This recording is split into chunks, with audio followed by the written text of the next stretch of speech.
Sometimes it's just really difficult to think of an awesome side dish. I'm telling you right now, once you make popovers and find out how easy they are to make, your holidays, your dinners, even your breakfasts are going to be so much more amazing. You will love this. It's super simple. Popovers are essentially the same batter as Yorkshire pudding and Dutch baby, except for obviously a Yorkshire pudding is cooked in the meat fat in the pan that the steak was cooked in, but it is eaten the exact same way.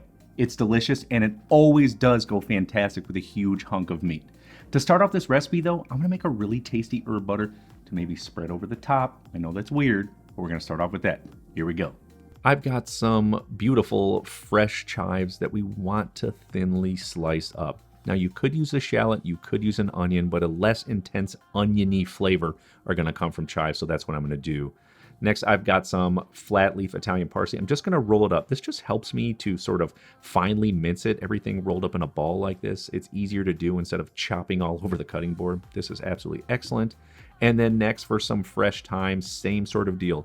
Just roll it up and we are gonna very, very finely mince this. Thyme has so much flavor and it goes great, honestly, with just about anything you want to serve it up with.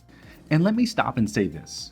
There is so much flavor in those stems. I know that may seem weird, but oh my gosh, eat a stem of cilantro or parsley or sage or dill. You will be blown away at just how much flavor it is. So you're wasting a ton of time picking off the leaves and you're wasting a ton of money discarding the stems. The only one I would say that maybe doesn't work well is rosemary because it's literally like a dang tree. But if you finely mince it enough, it's gonna blend in with those herby, sort of leafy herbs and it's gonna be totally fine. I promise you. Here's what we're gonna do next. Go ahead and grab your garlic press, or if you want, you can finely mince it, but for me, 25 years of chopping garlic is plenty. A little bit will go a long way in this recipe. You don't want to overdo it because raw garlic can be incredibly spicy and hot, and it's not gonna go great in that butter. So just a little bit, that'll be good. I'm going over to a stand mixer. You, of course, could do this by hand if your butter is nice and soft. Just going to do it on low speed for about 3 to 4 minutes. We want that butter to be nice, light, and fluffy. And at this point, what we're going to do is add in those chopped chives, followed up by adding in all of that fresh chopped parsley that we cut up.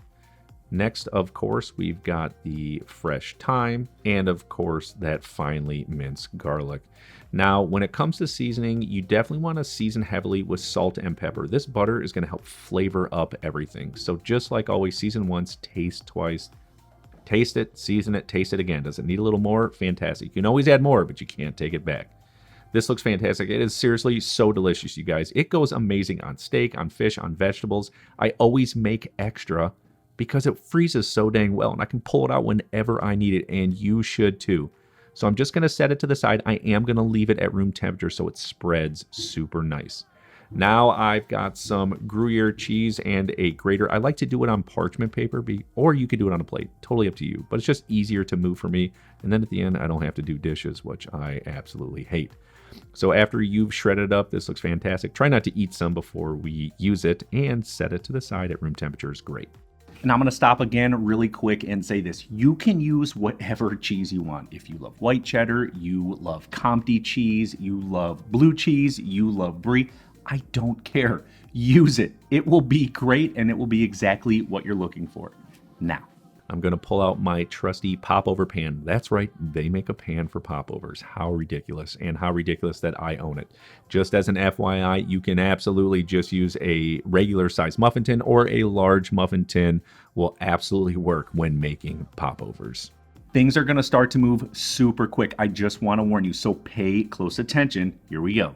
So grab your popover pan or muffin tin, whatever you're using, on a sheet tray lined with parchment paper. We are going in the oven. We're just going to preheat it for about 10 minutes at 425 degrees. In the meantime, we're going to make that batter. Like I said, it moves quick. Add some eggs to a bowl. We're going to whisk these until it's completely smooth. Think about, you're making scrambled eggs here almost. Now what I'm going to do is add in some melted unsalted butter. Always unsalted. You want to be the one to control the seasoning in everything that you make. Once that is mixed in, we're going to hit it with some whole milk. A lot of folks ask me if you can use 2%. Sure, you can. You're just missing out on some fat and flavor, but you'll be okay. Whisk that in together until it is completely combined. Looks excellent. Set it to the side. Now pull out a big old bowl of all-purpose flour. Fantastic. Again, you control the seasoning. So I'm going to add in a bit of sea salt here. You could use kosher salt or even regular table salt. I like sea salt. Whisk it together until the salt is incorporated. You'll sort of naturally form a little well by whisking in the center. That's perfect. We are going to add in the whisked eggs and milk and butter right to the center. You want to vigorously whisk this, my friends. You want to make sure there are no lumps. And if for some reason you can't do that by hand, totally fine. Throw all this goodness in a blender and blend it till smooth. It will be perfect. But if you want to do it by hand like I do, I can't help myself. I'm a little bit of a traditionalist. Great.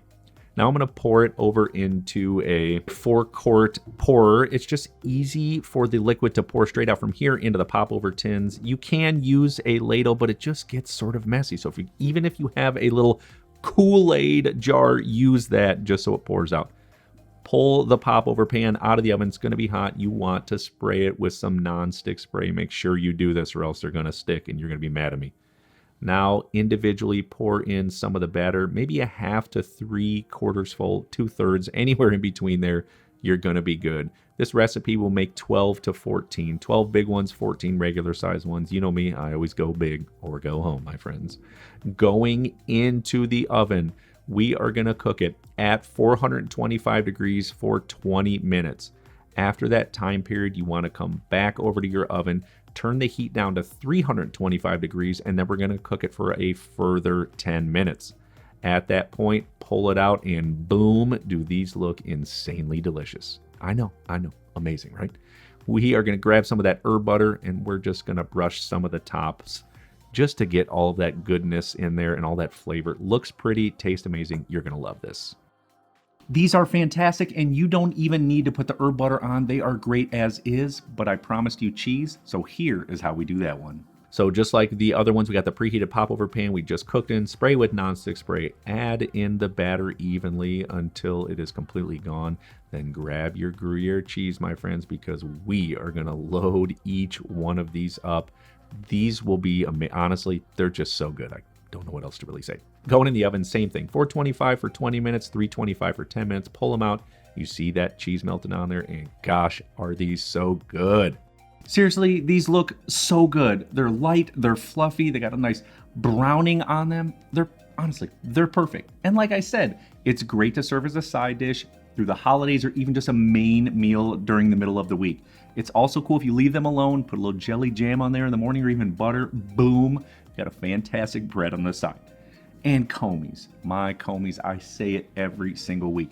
You start understanding these fundamental techniques, every single detail, preheating the pan while we make the batter, being timely with everything, put it into your everyday cooking. I promise you it's going to be way better than the stores, way better than the restaurants. You will not need to go anywhere because your home is going to be where it's at, my friends. Now, there's really not much to say when it comes to plating these up because you just sort of serve them as is. But let's check out these beauties in slow-mo. Well, I am going to open it up just so you can see. They're nice and hollow. They're doughy. They're flaky. You're just going to love these. I don't know what else to say. Great for any meal, side course, for breakfast, you name it. And gosh, check out this beauty.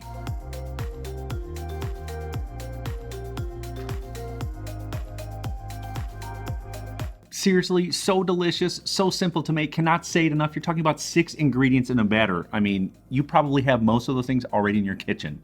Be sure to like and share this video, subscribe to my channel, check out this video. I made it for you. You'll love it. We'll see you on there.